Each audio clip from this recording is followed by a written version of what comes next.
Welcome back, everyone. It's great to be diving back in, and this time we're layering on another perspective. We're bringing in the Law of One alongside A Course in Miracles and seeing how these two kind of mind-bending sources of spiritual wisdom play off of each other, Yeah, it's like looking through two powerful lenses, right? to get a clearer view of the spiritual landscape, Yeah. What's out there, what's within.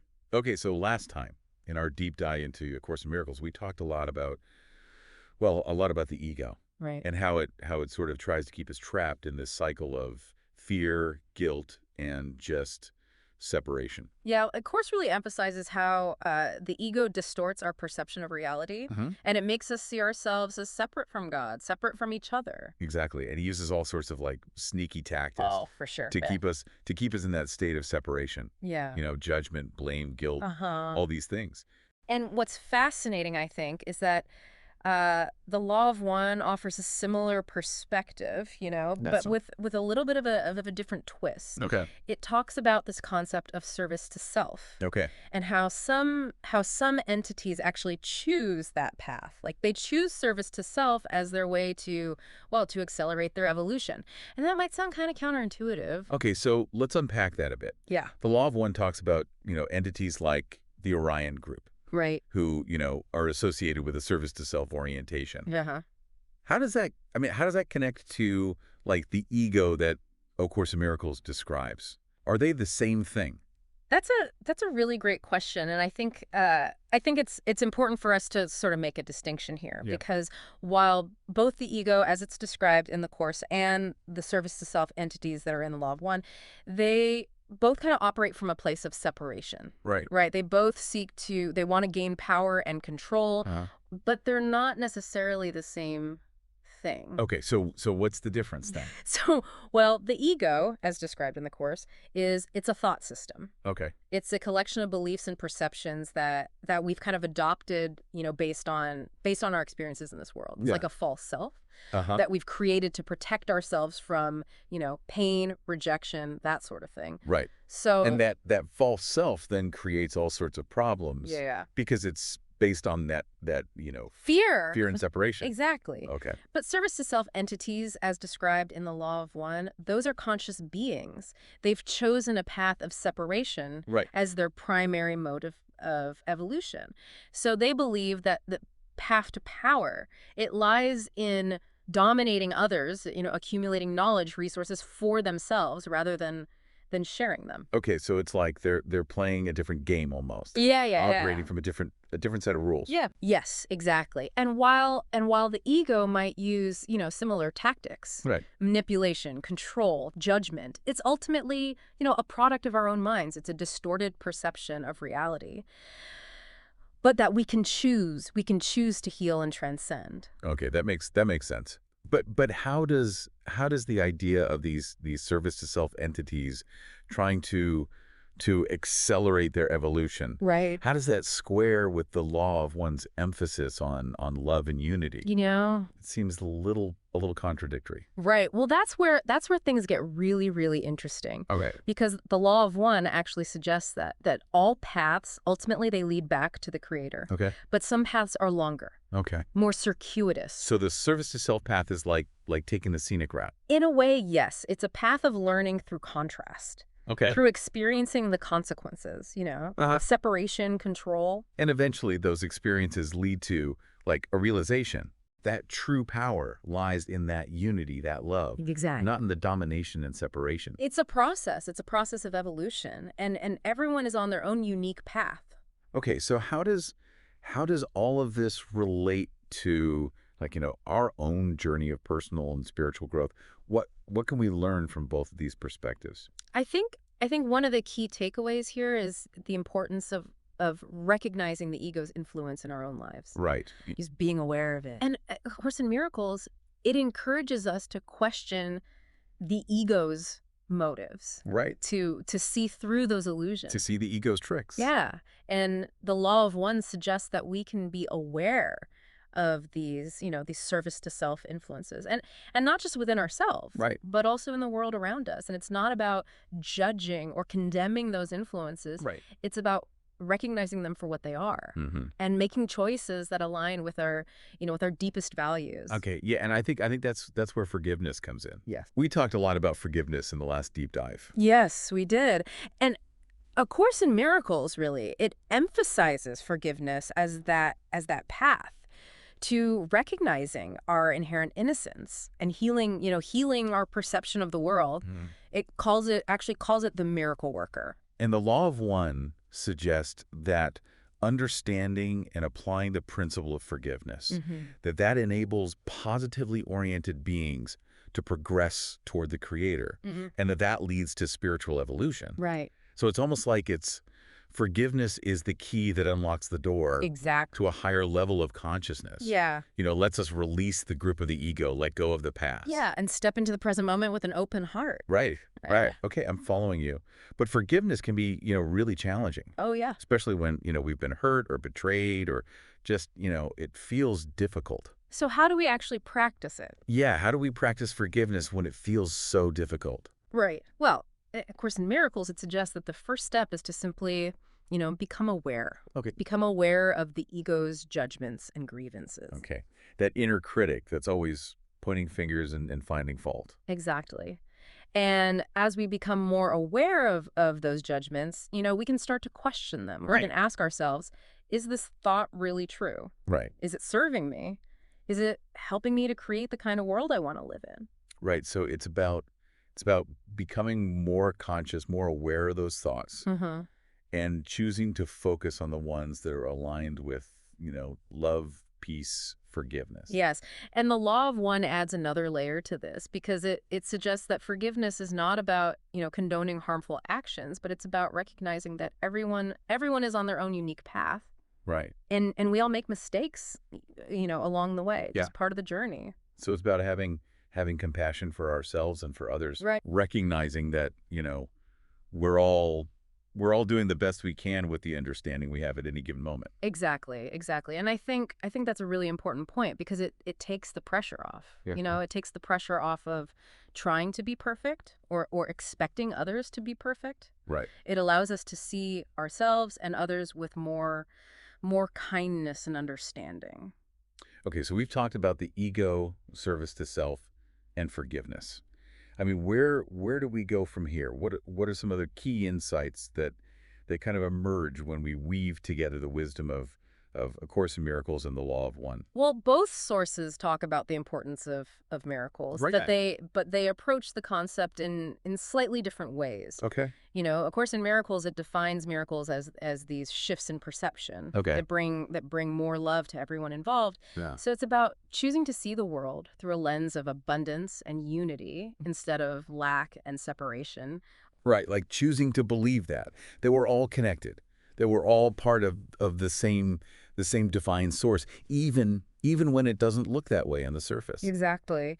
And the Law of One, it describes how entities from the Confederation, they aided positively oriented individuals in Atlantis and South America Yeah. through these shared pyramid experiences. Right. And it hints at a different approach to miracles, Oh. perhaps involving a more direct manipulation of energy and consciousness. So it's like the Course in Miracles is emphasizing the inner transformation, Yeah. that shift in perception that allows us to experience miracles in our daily lives. Yeah.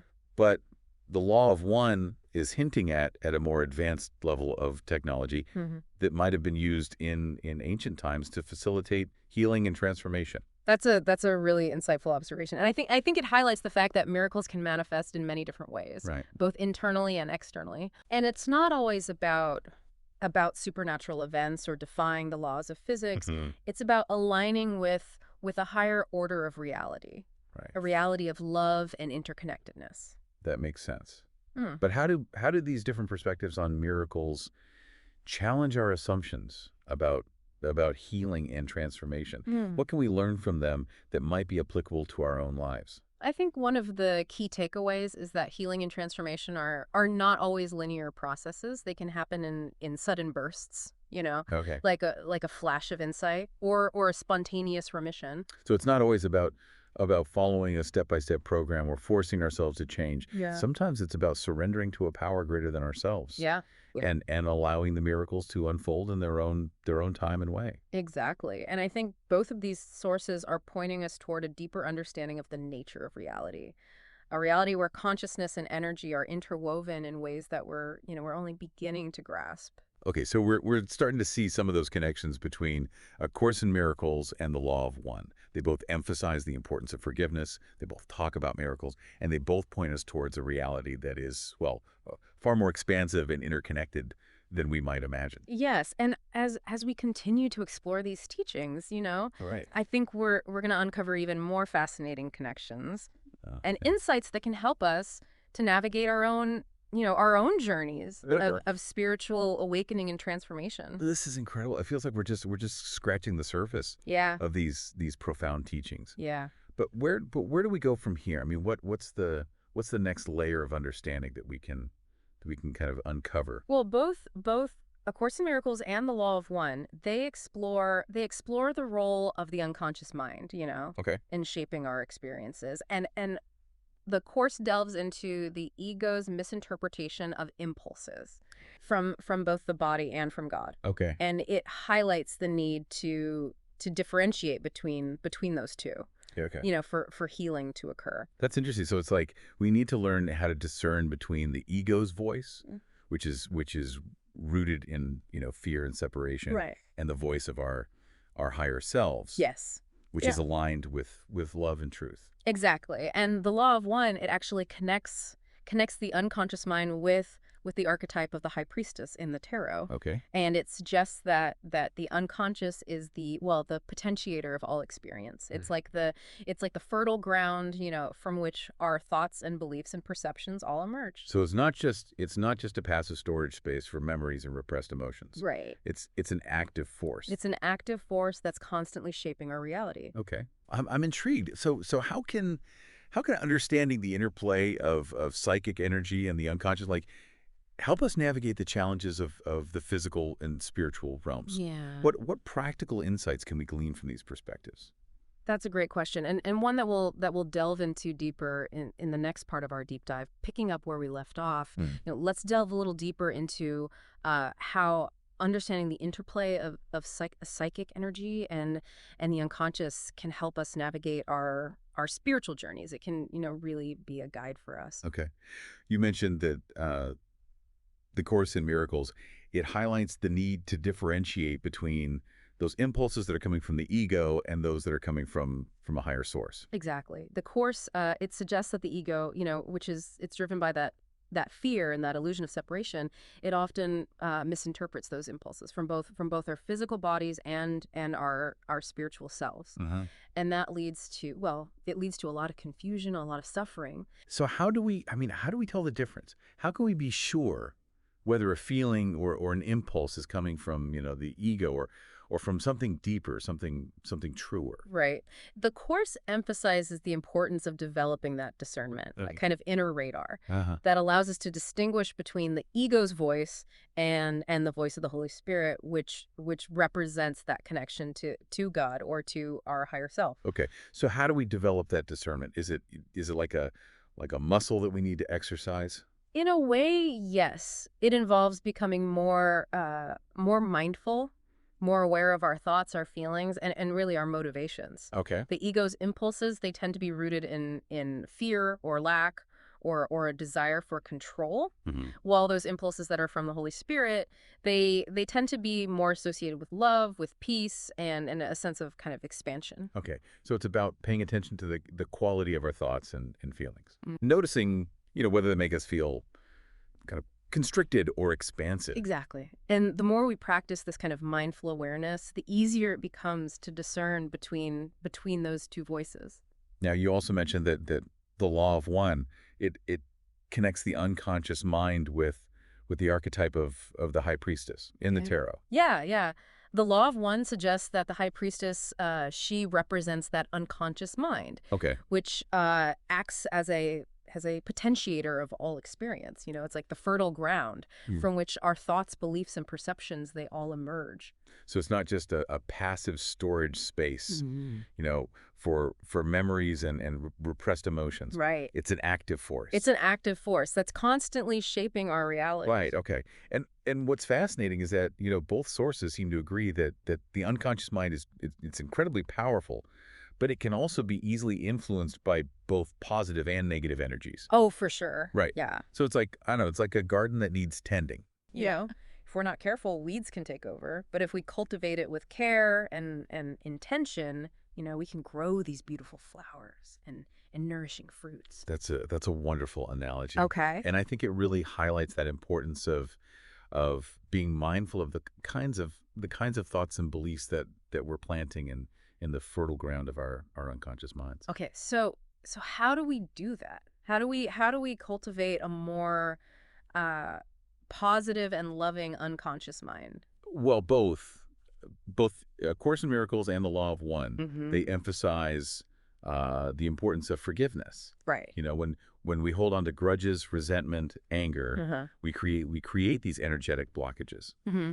in our unconscious minds, and they can manifest, as physical or emotional disease. Right. So it's like those negative emotions become like toxic weeds that poison the soil of our unconscious minds and Exactly. prevent us from growing and thriving. Exactly. But when we choose to forgive, Yeah. We release those toxic energies. We Sunday, create space for love, peace, and healing to flow. and that forgiveness doesn't have to be directed solely outwards. Right. It also involves forgiving ourselves. Absolutely. Self-forgiveness is Right. crucial For past mistakes or perceived shortcomings. for clearing those internal blockages, yeah, Yeah. and allowing our true nature, our divine essence, to shine through. This is so powerful.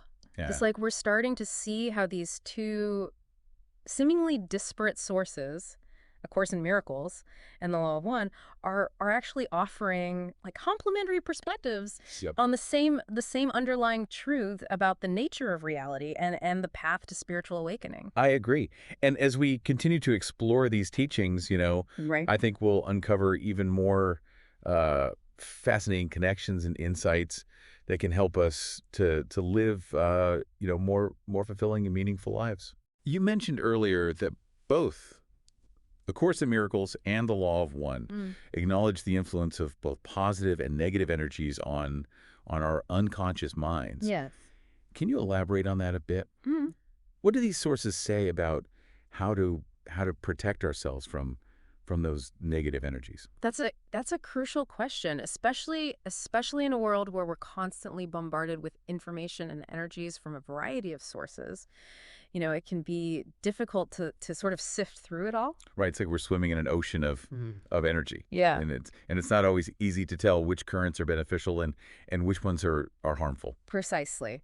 A Course in Miracles, it suggests that the best way to protect ourselves from those negative energies is to strengthen our connection to the Holy Spirit, to Yeah. cultivate that state of inner peace and alignment with our true nature. So it's like building an energetic shield of love and light Yeah. that repels the negativity Uh-huh. and attracts those experiences that support our highest good. That's a beautiful way to put it. And the Law of One, it emphasizes the importance of maintaining a high vibration, Mhm. which involves making choices that are aligned with love, with compassion, and service to others. Okay, so it's not just about passive protection. Right. It's about actively radiating that positive energy out into the world. Exactly. And that's where the concept of service to others comes in. Right. The Law of One suggests that when we choose to serve others, to act from a place of love and compassion,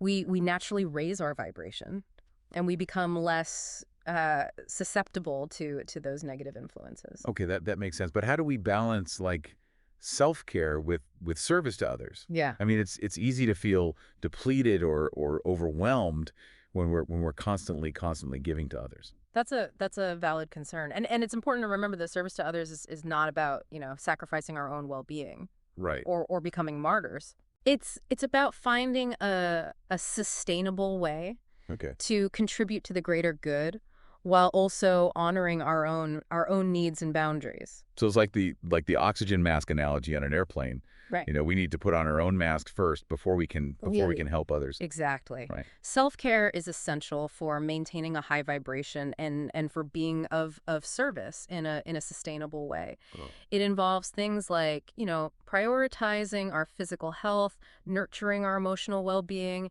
and engaging in activities that bring us joy and fulfillment, Mm. things that light us up. So it's not selfish to take care of ourselves. No. It's actually an act of service because it allows us to show up more fully for others. Precisely. And when we're feeling grounded, centered, and energized, we can naturally radiate that positive energy out into the world Right. and make a positive impact without burning ourselves out.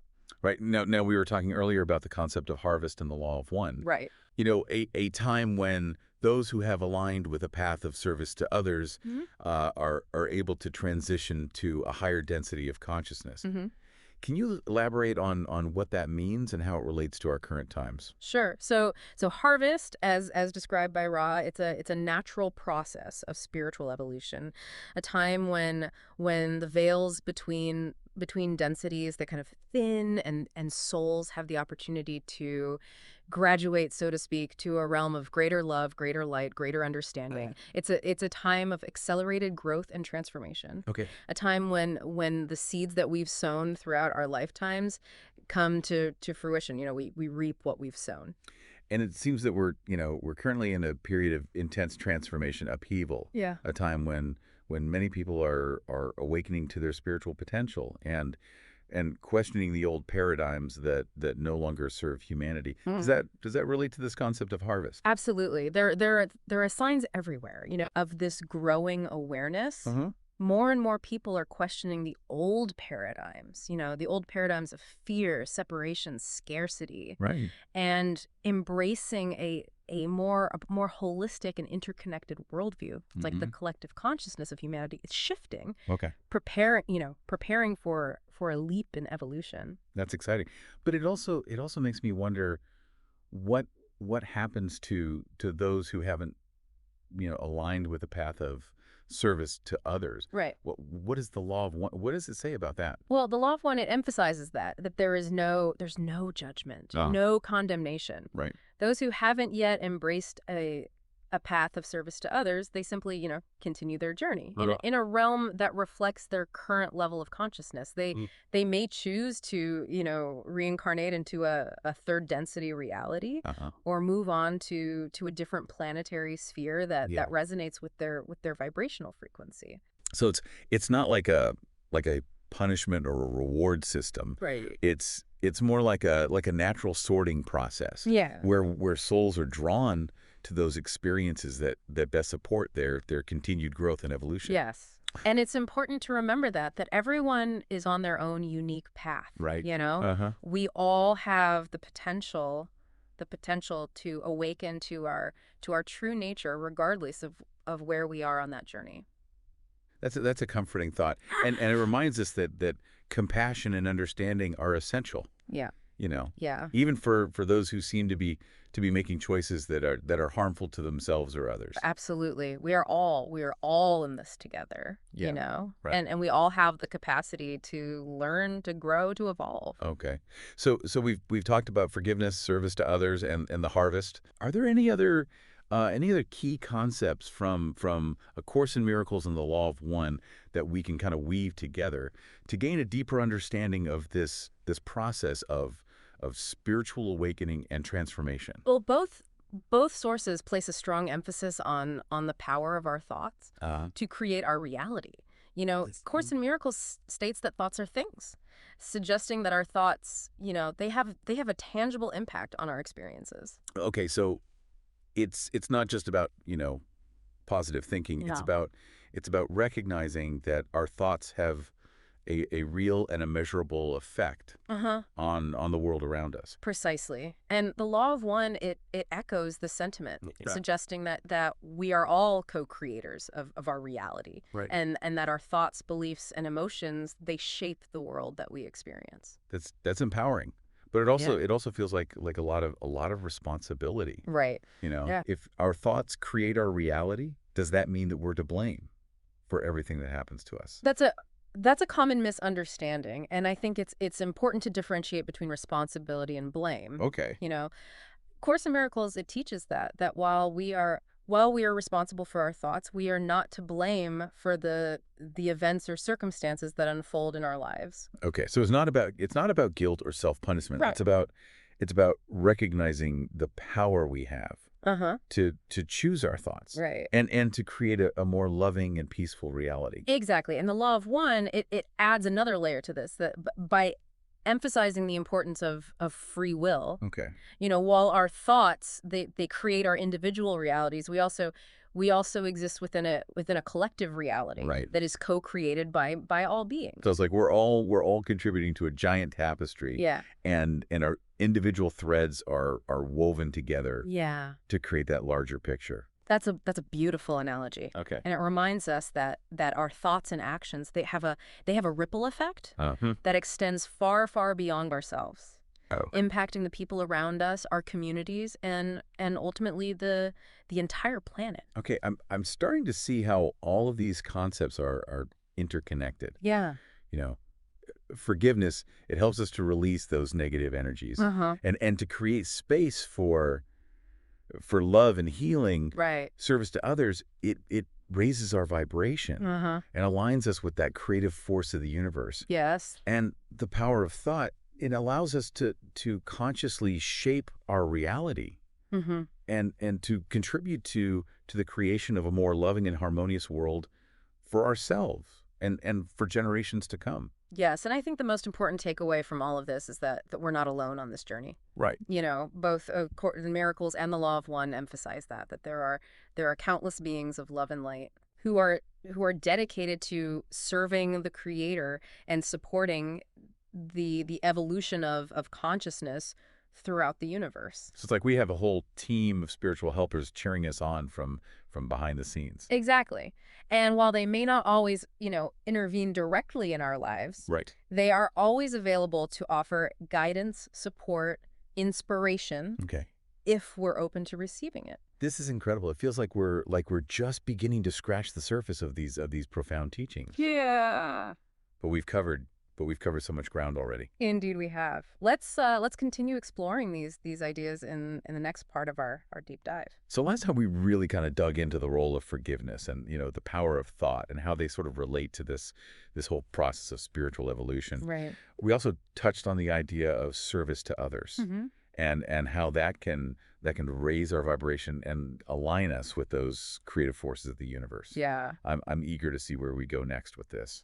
Yeah, and if we, connect these ideas back to the bigger picture, both A Course in Miracles and the Law of One seem to be pointing us toward a reality that's, well, far more interconnected and expansive than we might ordinarily perceive. That's right. And it's almost like both sources are encouraging a personal experiential connection with these ideas Yeah. rather than solely intellectual understanding. Exactly. In A Course in Miracles, the emphasis is on applying the principles of forgiveness Right. and recognizing the illusions of the ego in our daily lives. Right. And in the Law of One, the focus is on aligning our choices, our actions with that principle of service to others Right. to facilitate spiritual growth. So it's not just about, reading these texts and having an intellectual understanding. It's about actually embodying these principles Yeah. and seeing how they play out in our own lives. So, Yeah. how do we actually do that? Where do we start? Well, maybe we can start by exploring the shared vision of Jesus presented in both sources. Okay, yeah, that's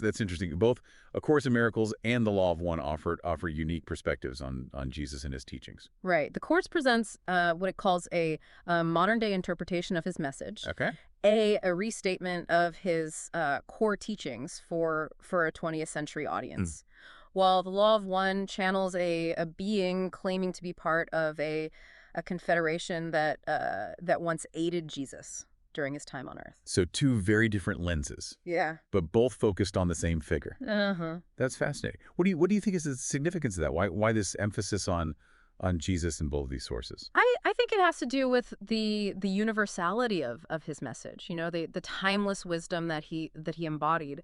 Both sources, in their own way, are pointing us toward a path of love, forgiveness, and unity, qualities that Jesus exemplified, Okay. So it's not necessarily about worshiping Jesus as a deity. It's about recognizing that powerful, like, archetypal energy that he represents. Precisely. And I think that's a really important distinction because uh, it allows us to connect with these teachings on a deeper level, regardless of our religious beliefs or background. It transcends those boundaries. Okay, so we've been talking about A Course in Miracle and the Law of One as separate sources, Hmm. but it seems like they're actually quite interconnected, Yeah. offering complementary perspectives on the same underlying truths. Yeah, I agree. And as we continue to explore these teachings, I think we're gonna uncover even more fascinating connections and insights that can help us to navigate our own journeys, Right. of spiritual awakening and transformation.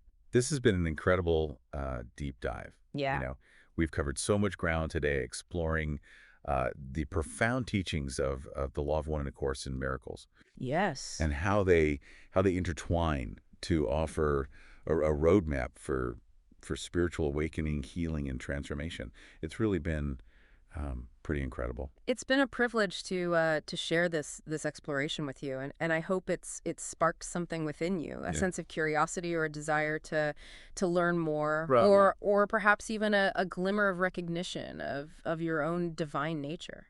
And remember, everyone, the journey, it begins within. Yeah.